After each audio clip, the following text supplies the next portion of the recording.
Madalas tinatanong po sa amin kung ilang oras nga ba binababad sa number one cream pang-reband ang buhok na ganito. Since yung buhok ni Madam Damin ay para pong siyang makapal sa unang tingin, pero nung hinawakan ko ng kanyang buhok ay sobrang nipis lamang po. Minana ni Madam Damin ang buhok niya sa kanyang tatay. Itago natin sa pangalang Madam Natalie. Si Madam Natalie ay 5 beses ko siyang tinanong kung talagang reband talaga ang pagagawa niya dahil nanghihinayang ako sa kanyang kulot na buhok.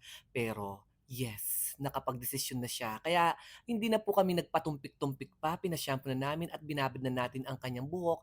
Halos 1 oras ko lamang po siya binabad sa number one cream. Dahil nga manipis lamang po yung hibla niya, pero kulot na natural. At ang kagandahan dito is virgin. Never pa siyang nagpakulay at nagpagalaw ng buhok.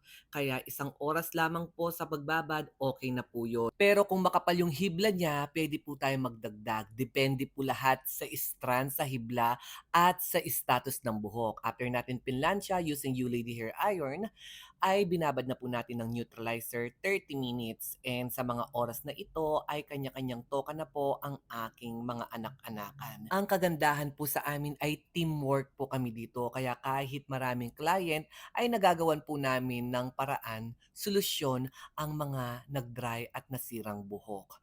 At dito naman po sa kabilang salon ay meron na rin po silang ginagawa. So maraming maraming salamat po sa mga madamdamin na dumadayo dito sa Angeles City, Pampanga. After ng neutralizer, pinabanlaw at binabad na natin ng Cysteine by Alpha 8.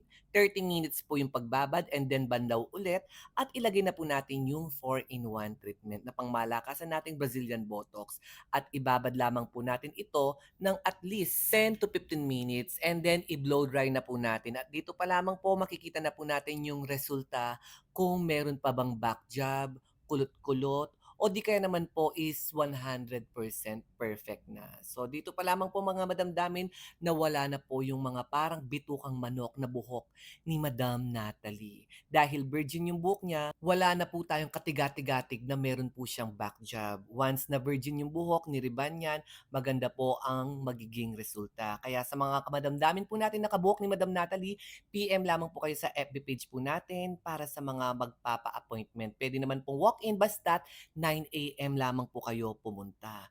God bless everyone!